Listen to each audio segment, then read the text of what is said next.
All right.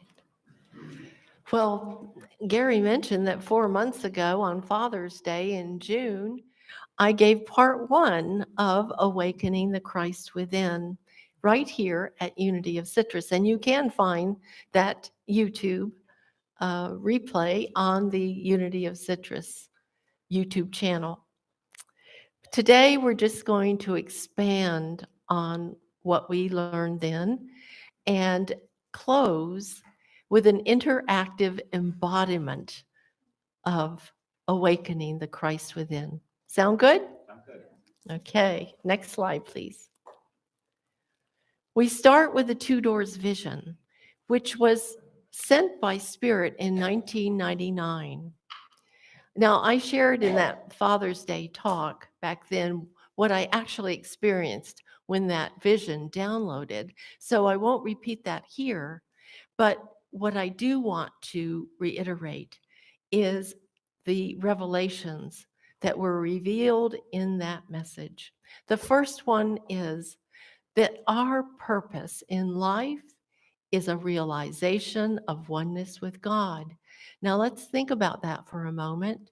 It means that no matter what profession we have, who we are, how young, how old, how rich or poor, our universal purpose is to realize our oneness with God. That means that we really need to develop within ourselves in everything we think, say, and do that realization of oneness, of God's presence, so that our lives are divinely guided and fulfilled. By realizing our oneness with God, we will see that Spirit goes before us to make the crooked places straight. By realizing our oneness with God, we will see and experience that it is God's great pleasure to give us the kingdom. The second revelation in this Two Doors vision was that we have choices in how we awaken, consciously through gratitude or unconsciously, like most of humanity has been doing, learning lessons through challenges of life. Now, I believe awakening consciously through gratitude is probably a much quicker, easier, and more joyful way to awaken. How about you? Would you think that too? Yeah. So, and the third revelation that this vision gave us was that no matter which path, or in this vision, it showed doors, no matter which path or door we choose, the the eventual ultimate destination is heaven on earth. How very reassuring. I believe Spirit gave humanity this Two Doors vision to reveal to us a universal divine purpose, leveling the playing field for each of us individually and collectively to achieve oneness. Spirit gave us a quicker, easier way to awaken and assured us that heaven on earth is creation's divine design. How wonderful is that? Next slide, please. We again are going to use Unity's 5 principles as the framework for this talk. God is, I am, think it, pray it, be it. Next slide, please. God is. Most of us did not grow up in Unity or any New Thought church. How many were fortunate enough to grow up in Unity or a New Thought? I see one hand raised. Yeah. Yeah. So that's why most of us, when we attended a New Thought service, probably said to ourselves, I feel like I'm home. Why? Because the metaphysical and spiritual truth principles that Unity espouses speak to our very soul. God is. In Unity, we learn that God is all there is, one presence, one power, all good. We learn the nature of God as omnipresence, omnipotence, omniscience, omnipresence, everywhere present. There is not a spot that God is not. So let's just take a moment to think about that. If God is everywhere, which we know God is, right? God is in you, God is in me, because we are created in the image and likeness of God. Omnipotence, all power. Emily Cady in Lessons in Truth explains, and I quote, all the power there is to do anything is God. God, the source of our existence every moment, is not simply omnipotent, all powerful. He is omnipotence, all power, end quote. Omniscience, all knowing, all knowledge. Emily Cady adds, and I quote, the source of all knowledge, the very spirit of truth, is lying latent within each one of us, waiting to be called on to teach us the truth about all things, end quote. It's all within us. All we have to do is access omniscience. Simply put, God is all there is. Next slide, please. So the second unity principle is I am. The most important thing for humanity to do today is to realize their divinity, their inherent Christ nature within. It is by realizing our oneness with God that we awaken the Christ within us. Imagine for a moment that you are looking out at the horizon and you see what appears to be a flat earth. Now you know better, right? We learned in school that the earth is a sphere. We've even seen pictures from space showing this beautiful blue round planet. It is so embedded in our consciousness that the earth is round that there is nothing our senses can fool us into believing that it is anything other than round. That is where we need to get in consciousness about our own divinity and everyone else's as well, regardless of appearances.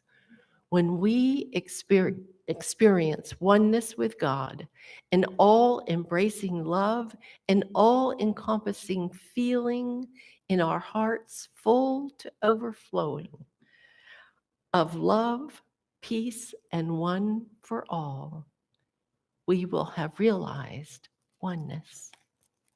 Next slide, please. The Christ Chalice. I presented on January 15th, 2023, earlier this year, a detailed explanation of the Christ Chalice. And that, I believe, is also available on the YouTube channel for Unity of Citrus. So you can hear that more detailed explanation there. But I do want to review a little bit of it because it is so important. This Christ Chalice downloaded in 2015 when I asked the question, how do I explain God mind? Wow, this is what appeared. And because we had learned as a licensed Unity teacher all the different aspects, I knew what those were. And so what this Christ Chalice does is it's a conceptualization of our human mind, showing the different aspects of superconscious, subconscious, and conscious. It depicts how a Christ mind operates and how Christ consciousness functions when the mind is still, yet open, receptive, and in resonance with God mind. When we are in Christ consciousness, divine ideas, insights, revelations, visions, all flow freely into our superconscious, implanting into our subconscious, into our conscious, and out into the physical and the non-physical relative world. It will also show you how the human mind has been operating in sense consciousness. You can see where, using just the five senses, we can unknowingly look at the relative world, hear what the paradigm, the meme is going on in race consciousness, and buy into the erroneous beliefs of duality and separateness. And that feeds our subconscious and our conscious. And it just is like a feedback loop of bringing more and more of that erroneous thinking and misperception back out into the relative world. And it escalates over and over. And all of us has seen that that seems to be what has been taking place in our world. But we have the capacity to absolutely change this. We were given free will, which provides us the opportunity to make a choice: Christ consciousness or sense consciousness. Okay. In fact, we use our will, which is one of Unity's 12 powers, to make that choice where our will is aligned with God mind, with God will. Charles Fillmore, in The Revealing Word, defines will, which is, again, one of the 12 powers. And I quote, "The will is the center in mind and body around which revolves all the activities that constitute consciousness.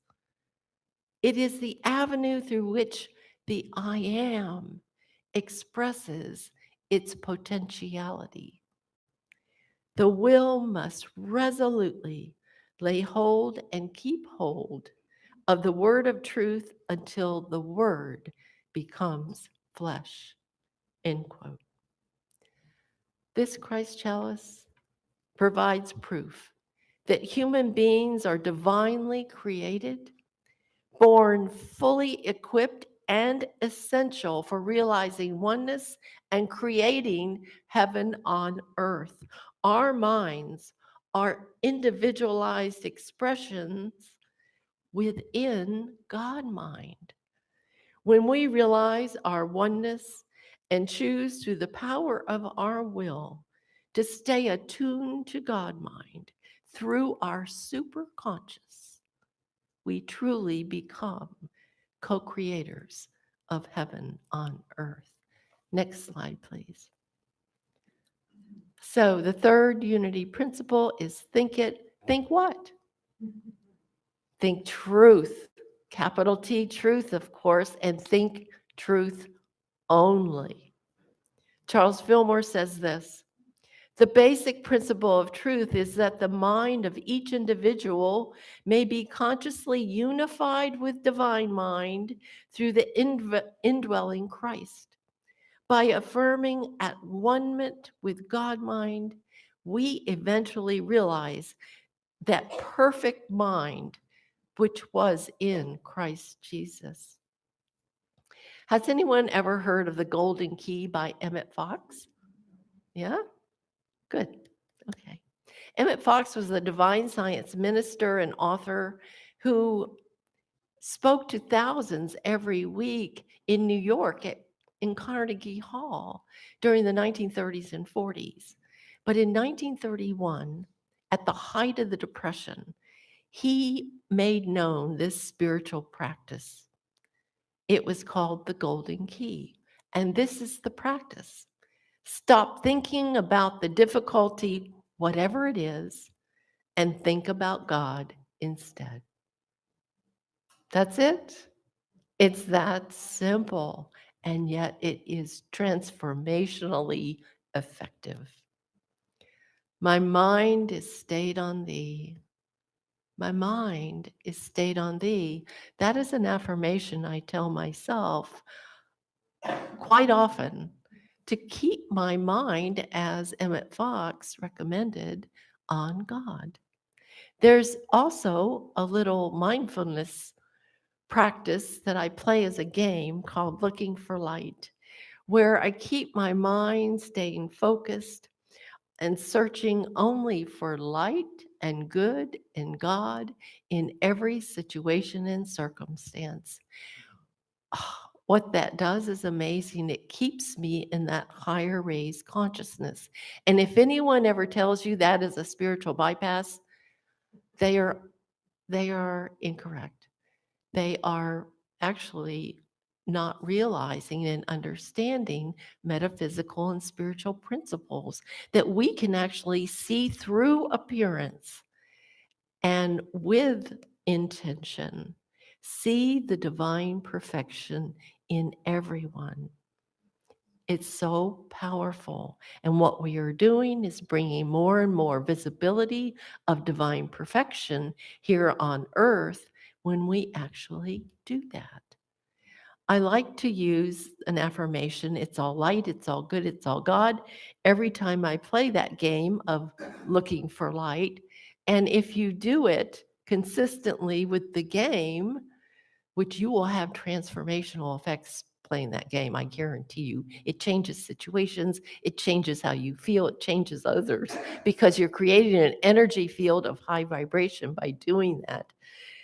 If you use that affirmation, it's all light, it's all good, it's all God, that will become a conditioned response tool that you can use when you're not playing the game, so that if you just recall to say that affirmation, it will bring you back up to that raised consciousness, seeing with a single eye, seeing as God sees, and again becoming an energy field of higher vibration that has a dramatic effect on everything and everyone around you.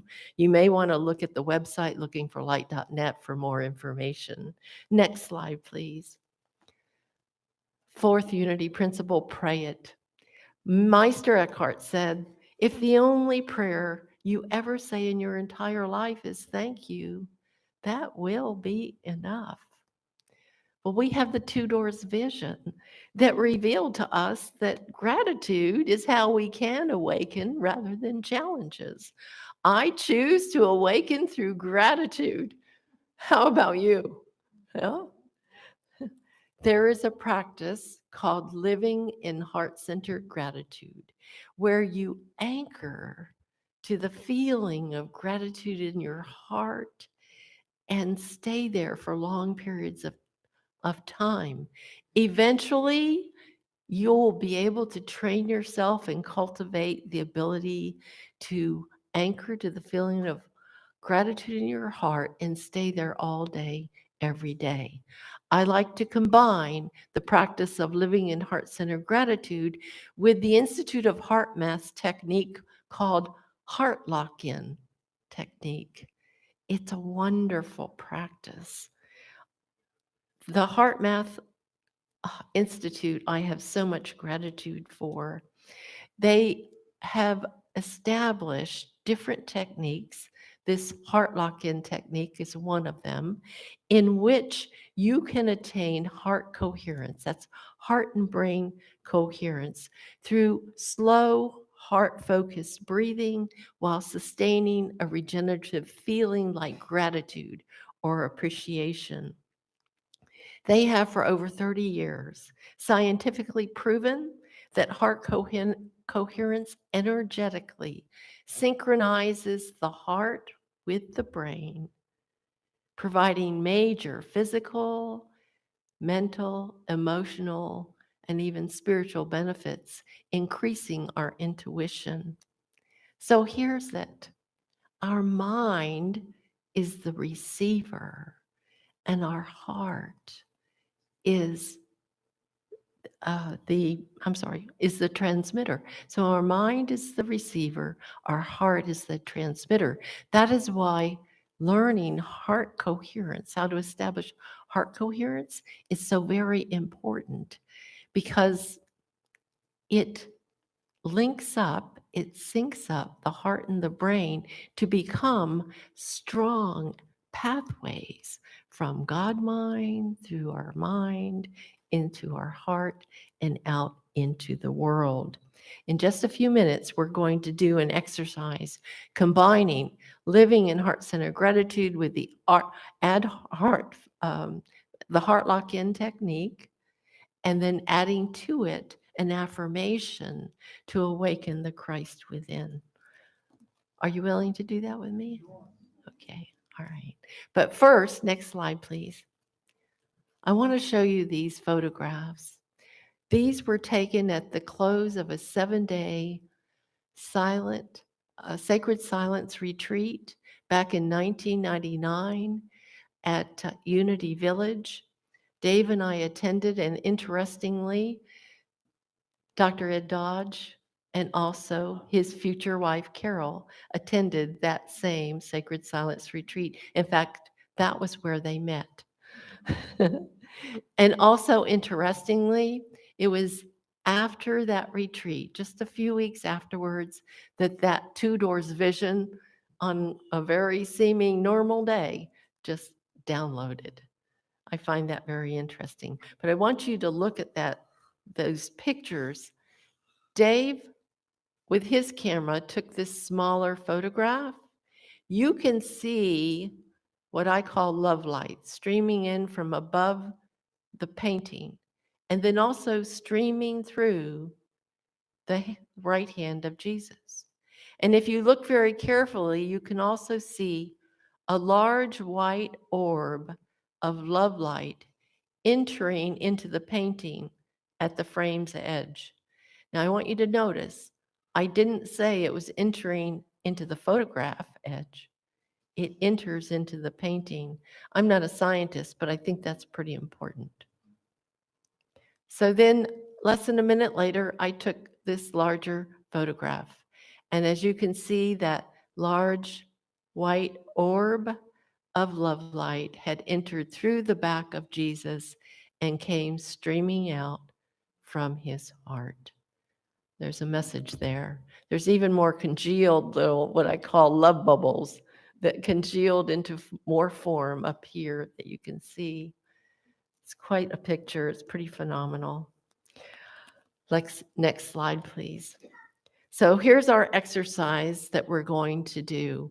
It's called the Love Light of Christ exercise. So I want to explain it to you first. You'll relax your body and gently gaze at this photograph showing the love light of Christ streaming through the painting of Jesus, streaming through his heart. And I want you to imagine that it's streaming out and entering your heart. So we're going to bring our focus down into our hearts.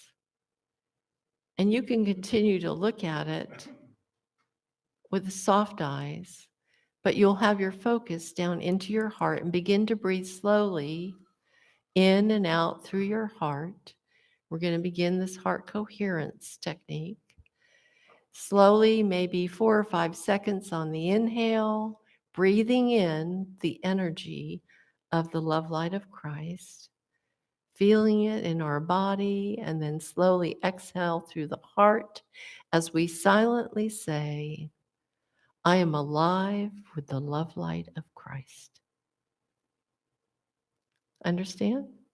Okay.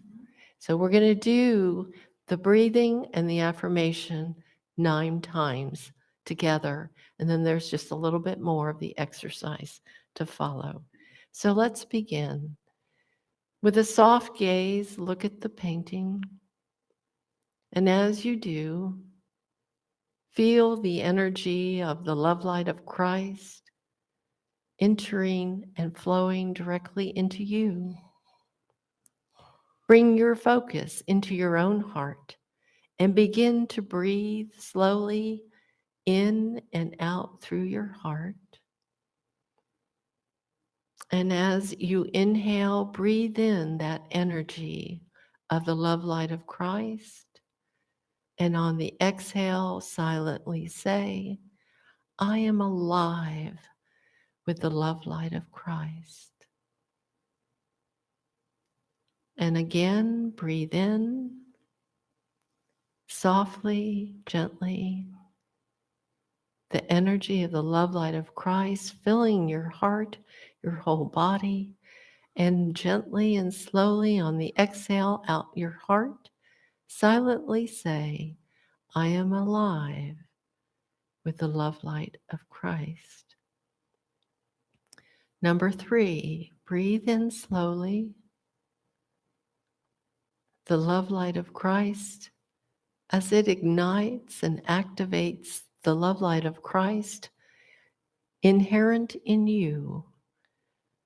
And on the exhale, slowly through your heart, silently say, I am alive with the love light of Christ. Number 4, breathe in slowly. The love light of Christ. Feel it in your heart. Feel it radiating through your whole being. The love light of Christ that dwells there permanently, always, has always been. And on the exhale, silently say, I am alive with the life of Christ. Number 4, let's breathe in slowly. Feeling the love light of Christ, magnifying the love light of Christ within us as we exhale. I am alive with the love light of Christ. Number 5, inhale slowly, feeling more and more of the love light of Christ within you, intensifying, growing brighter and brighter, more loving. As we exhale, I am alive with the love light of Christ. Number 6, let's bring in the feeling, the energy of the love light of Christ as we magnify even more the love light of Christ in us. Feeling the warmth, the vivaciousness of that love light as we exhale through our heart, silently saying, I am alive with the love light of Christ. Number 7, breathing in slowly through the heart, feeling the love light of Christ just illuminating our whole being as we exhale and say, I am alive with the love light of Christ. Number 8, let's breathe in ever so slowly through the heart, feeling our whole body illumined with the Christ light and love. As we exhale, silently saying, I am alive with the love light of Christ. And number 9, let's breathe in slowly through the heart and feel once again the beautiful, beautiful love light of Christ that indwells us as we exhale and say silently, I am alive with the love light of Christ. Continue to breathe slowly in and out through your heart as I say 3 different affirmations, and after each affirmation, I invite you to either silently or aloud say, I am alive with the love light of Christ. First affirmation, the love light of Christ in me lights my way and enlightens my life. Together say, I am alive with the love light of Christ. Second affirmation, the love light of Christ in me flames the love light of Christ in everyone I see. Together, I am alive with the love light of Christ.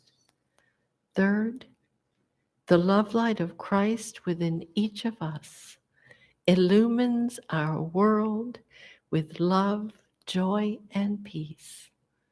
Together we say, I am alive with the love light of Christ. And to close this exercise, continue your heart breathing and repeat after me. I love and embrace the Christ in me. I love and embrace the Christ in me.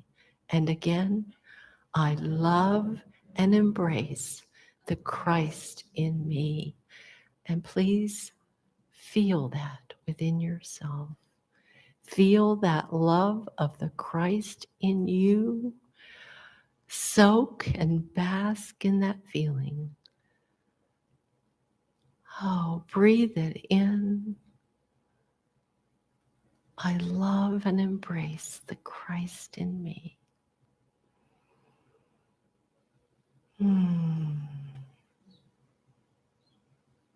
with that comfort, with that knowing, with that realization of oneness, when you are ready, please fully come back in presence in this room.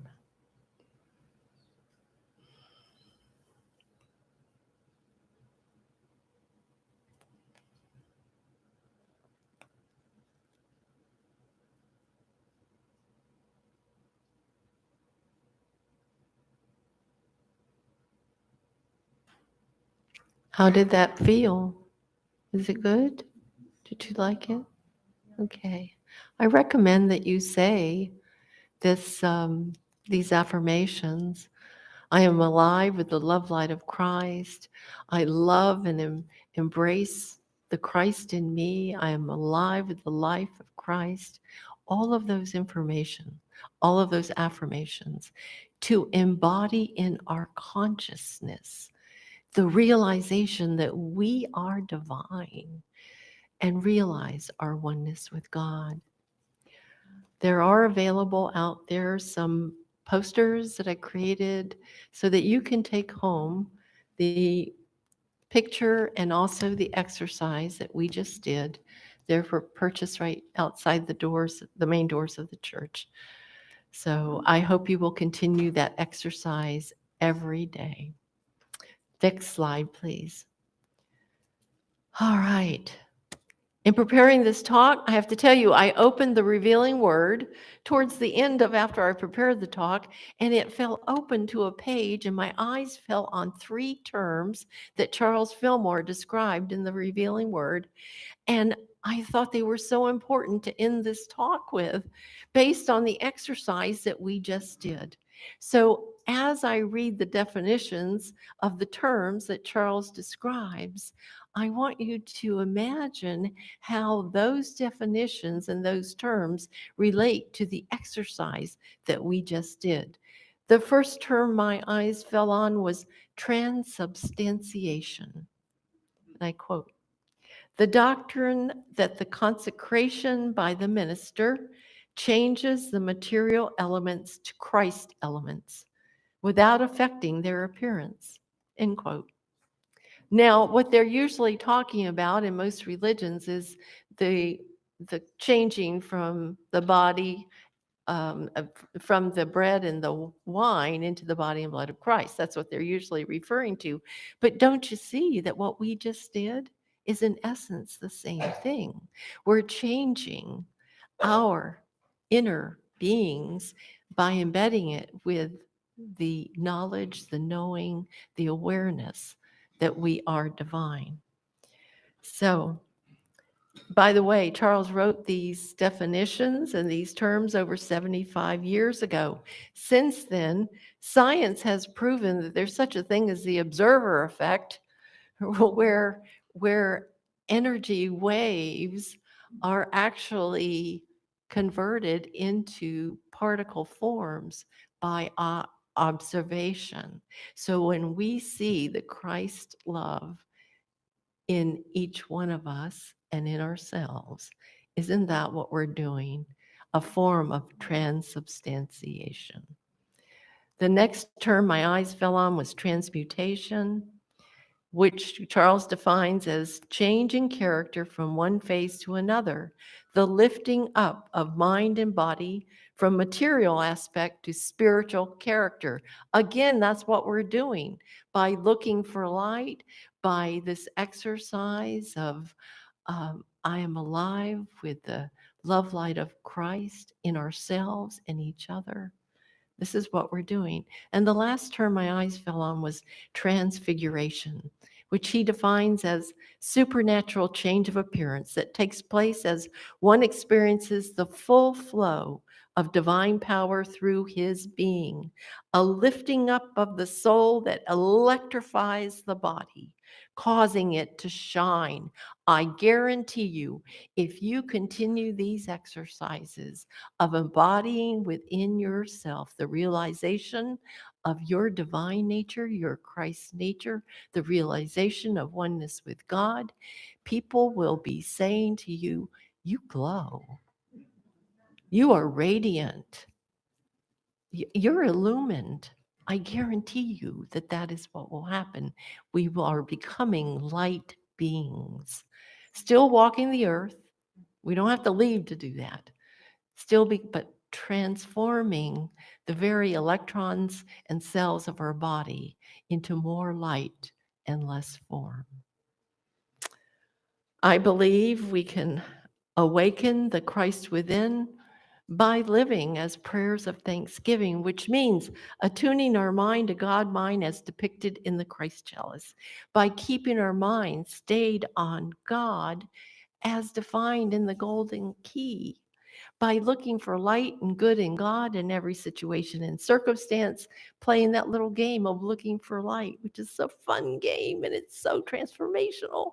And while anchoring to the feeling of gratitude in our hearts, cultivating living in heart-centered gratitude, and putting in place the revelations that were revealed through the two doors vision, where gratitude is how we can awaken. I want you to remember that everything is energy and therefore everything is changeable. It is the vibrational frequency that we most consistently vibrate at that outpictures in our life. The higher the vibrational frequency, the more heavenly life becomes. You have the power to become a high vibrational, paradigm shifting, living prayer of thanksgiving, creating heaven on earth. The only question is, will you do it? Will you do it? Yeah, the choice is yours and the choice is mine. And I want to thank you for being willing to try something new today. Thank you so very much. Namaste.